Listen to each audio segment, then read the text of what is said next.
Hello everyone, welcome once again to my channel. This is your girl Nora, and today I'm talking about our children's performance. Do you have a child in a transitional class? Is it senior 6? Is she transitioning from one step to a higher step? Is it S4, S6? Is it grade 6, grade, whichever grade it is, but it's a transitional class and you want them to pass, you want them to perform well. So this is it. We are going to talk about what are the responsibilities of parents in our child's performance. Let's get those straight A's in this video.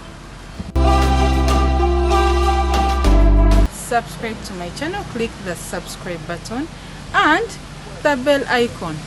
What is your responsibility as a parent? Yes, you like your child to pass.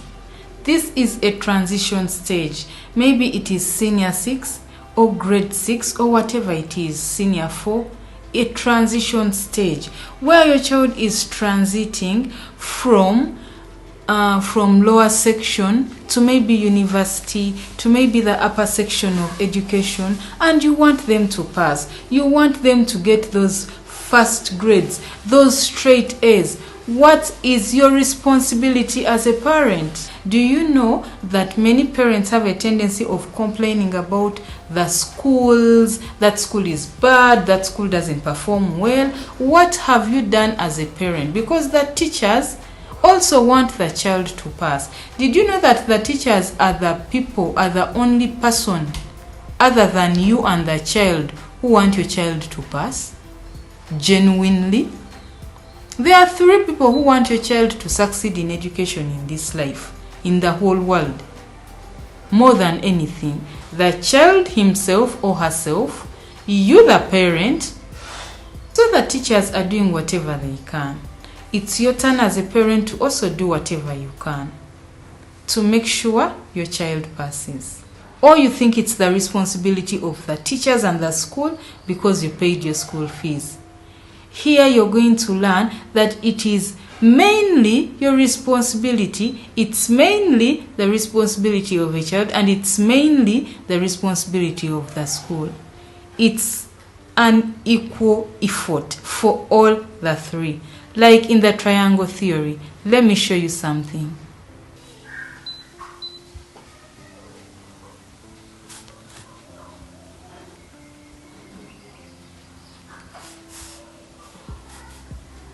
Now, this is your child, the student, your child. So, your child is at the top. So this is how the triangle is. To complete it, you the parent are here.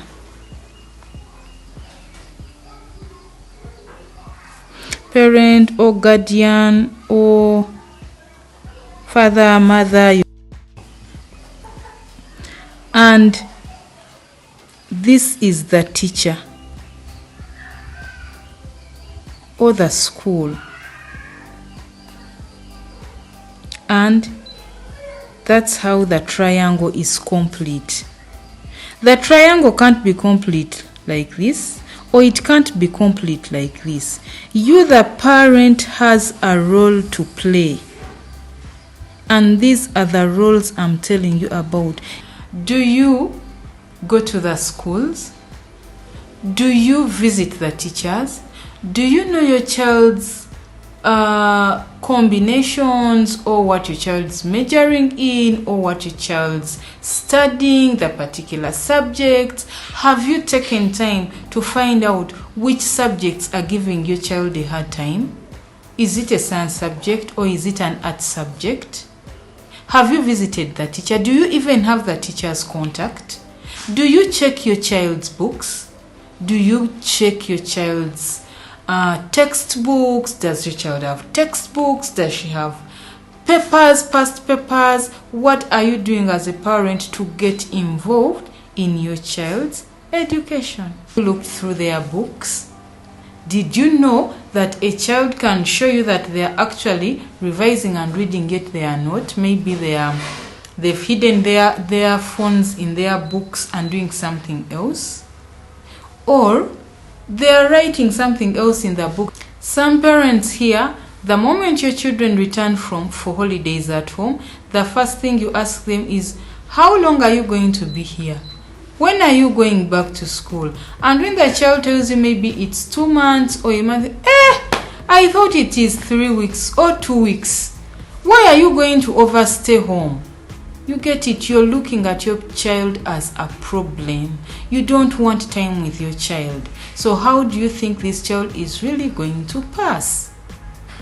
Another thing, some parents, the first thing they do when they look at the report is the money, the next term's fees. How come these people have increased by 30,000, by $30, by 50,000?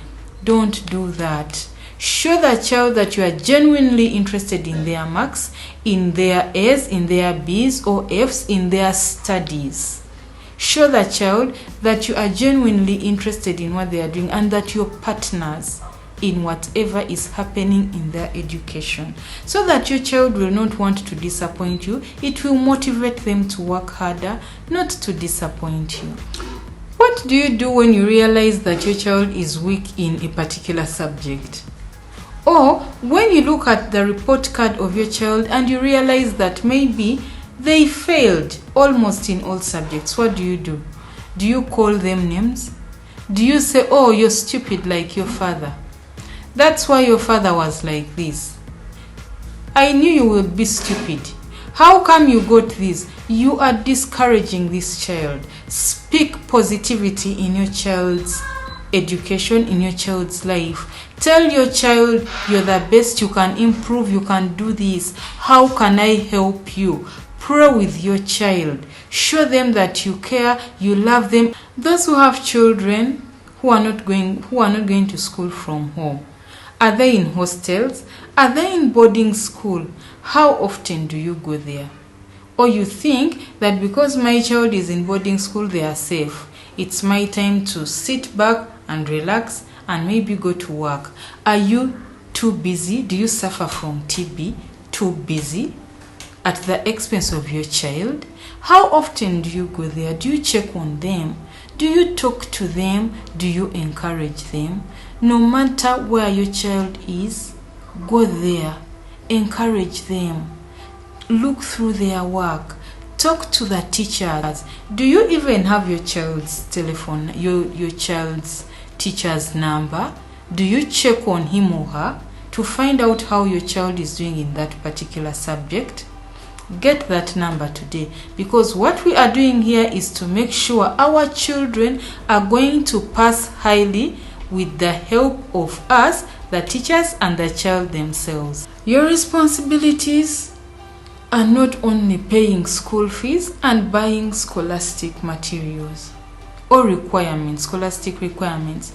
Your responsibilities go way beyond. They are physical, they are emotional. What kind of environment is your child staying in?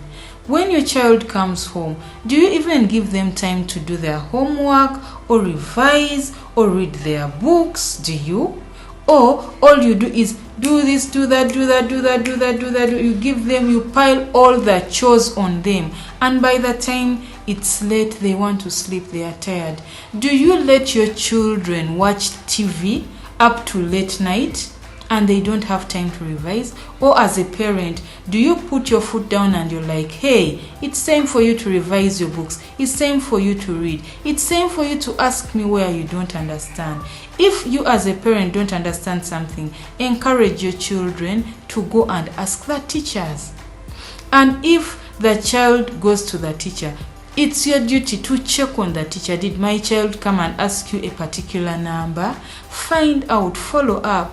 Let this child know that my parent is on my case. My parent is with me. We are partners with my parent, not only the teacher.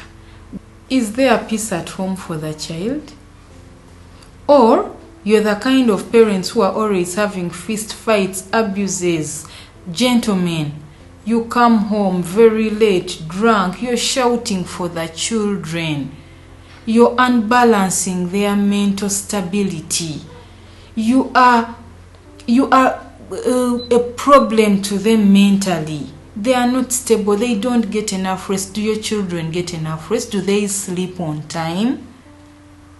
Or when they reach home, you are fighting, shouting, dancing, all that stuff. Are you providing meals at home?